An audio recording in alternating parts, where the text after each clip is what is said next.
आप देख रहे हैं कमोडिटी राउंडअप पर। इंटरनेशनल मार्केट में कॉटन के दाम 3 महीने के निचले स्तरों पर पहुंच गए हैं। ये दबाव एमसीडीएक्स और साथ ही एमसीएक्स पर भी देखने को मिला है। देश में कॉटन की बुआई कैसी है, कितना उत्पादन होने की उम्मीद है, और साथ ही आज वर्ल्ड कॉटन डे भी है, तो इसी मौके पर बातचीत करने के लिए हमारे साथ है कॉटन एसोसिएशन ऑफ इंडिया के प्रेसिडेंट अतुल गनात्रा। अतुल जी नमस्कार, स्वागत है आपका।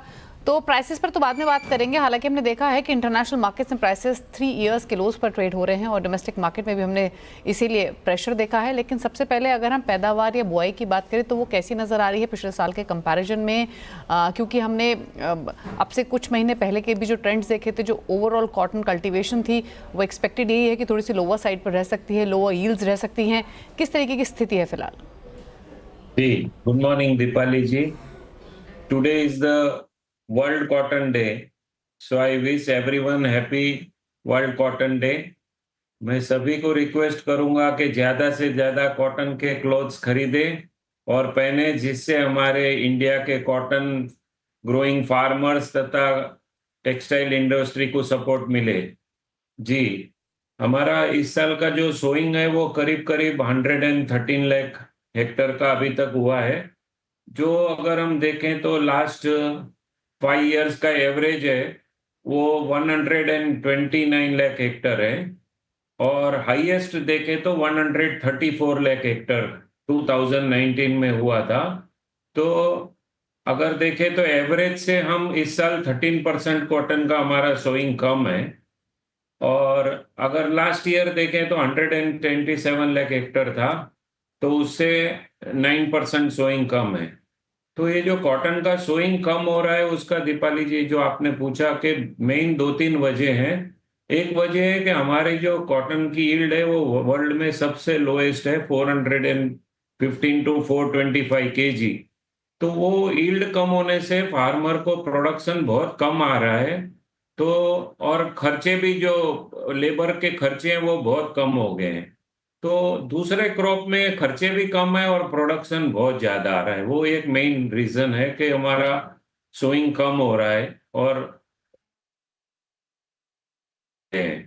दूसरा जो मेन वजह है कि जो ऐसे सोइंग कम हुआ, ज्यादा करके नॉर्थ इंडिया में 30% सोइंग कम है, तो वहां मेन वजह ये रहा कि कॉटन 23-24 की सीजन में वहां का फार्मर को कपास 4,000 से 6,000 रुपए के बीच में बिका, जबकि एमएसपी 7,000 रुपया था। तो एमएसपी से बहुत कम भाव में बिका, और वहां खरीदी गवर्नमेंट की कम रही क्योंकि क्वालिटी अच्छा नहीं था।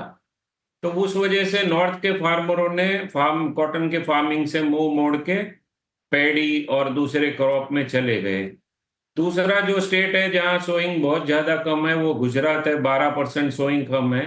वहां भी सेम के लास्ट ईयर फार्मर को बहुत यील्ड कम मिला, तो वो मूंगफली के क्रॉप में चले गए। तो फार्मर का अगर उत्पादन बढ़ाया नहीं, सिर्फ एमएसपी बढ़ाते रहे, तो वो उनका दूसरे क्रॉप में जाने का अगले साल और कम होने का ऐसा दिखता है, दीपाली जी। तो यानी जो क्रॉप यील्ड है पर हेक्टेयर वो इंडिया में काफ़ी कम है अगर ग्लोबली कंपेयर करें, और जैसे अतुल जी ने बताया भी 480 किलो पर हेक्टेयर का यहाँ पर रुझान है, और ग्लोबली जो एवरेज है वो 800 किलो पर हेक्टेयर का है, तो ये काफ़ी बड़ा डिफरेंस है। अच्छा ठीक है, अगर यहाँ पर ओवरऑल जो कल्टीवेशन है जैसे वो डिक्लाइन हुई है, यील्ड्स भी कम रहने की पॉसिबिलिटी है, सो फार जो स्थिति दिख रही है अब, क्योंकि इंटरनेशनल मार्केट्स में भी हमने प्राइसेस कम देखे, अब ये प्राइसेस किस ट्रेजेक्टरी में दिख रहे हैं? क्या यहाँ से सपोर्ट लेके अब आगे बढ़ने की उम्मीद है? किस किस रेंज में रह सकते हैं? कैसे देख रहे हैं आप फर्दर यहाँ से प्राइसेस? जी, देखिए इंटरनेशनल प्राइस जो कम होके 66 सेंट हो गए थे वो आज 73 सेंट हो गए, तो नीचे से थोड़ा 10% प्राइस ऊपर आए इंटरनेशनल मार्केट पे। वहां पे भी यही वजह है कि जो यूएसडीए का फर्स्ट एस्टिमेशन था 170 लाख बेल्स का, वो अभी 145 लाख बेल्स का हो गया है। और ऐसा बता रहे हैं कि जो अभी जो वहां पे जो साइक्लोन आया था उससे फिर 8 से 10 लाख बेल का फिर से नुकसान हुआ है। तो 10 तारीख को जो मीटिंग है यूएसडीए का, उसमें वो थोड़ा फिर से क्रॉप कम करेंगे। तो ऐसा लग रहा है कि जो आइस फ्यूचर है वो रेंज बाउंड हो गया है, 70 टू 76 का रेंज बाउंड रह गया है। और हमारे जो यहाँ थोड़ी अराइवल अभी 30-40 थाउजेंड बेल्स का अराइवल आ रहा है, वो सब बारिश का गीला काला पीला ऐसा माल आ रहा है, जिससे फार्मर जो भी रेट है 5,000 6,000 रुपये में कपास बेच रहा है, जो एमएसपी से बहुत कम है। एक बार माल अच्छा ड्राई माल आना चालू होगा और सीसीआई की एमएसपी पे परचेस चालू होगी तो मार्केट स्टेबल होएगा और थोड़ा डिमांड भी मिलों की तरफ से, मिले भी हैंड टू माउथ चल रही है, तो थोड़ा बाइंग आने का उम्मीद दिख रहा है दीपाली जी। चलिए, तो डिमांड यहाँ से थोड़ी इंप्रूव होने की पॉसिबिलिटी है। इंटरनेशनल मार्केट्स में प्राइसेस डिप लगा के 10% के आसपास सुधरे हैं, यहाँ से सपोर्ट लेंगे, यही फिलहाल की स्थिति दिख रही है। लेकिन हाँ, जो कल्टीवेशन है, जो बुआई है, वो किसानों की तरफ से कम हुई है। गुजरात रीजन की ही, जैसा अतुल जी ने बात की, 12% बुआई घटती हुई दिखाई दी है। शुक्रिया अतुल जी आने के लिए शो में और वर्ल्ड कॉटन डे के मौके पर बताने के लिए इंडस्ट्री के क्या हालात हैं।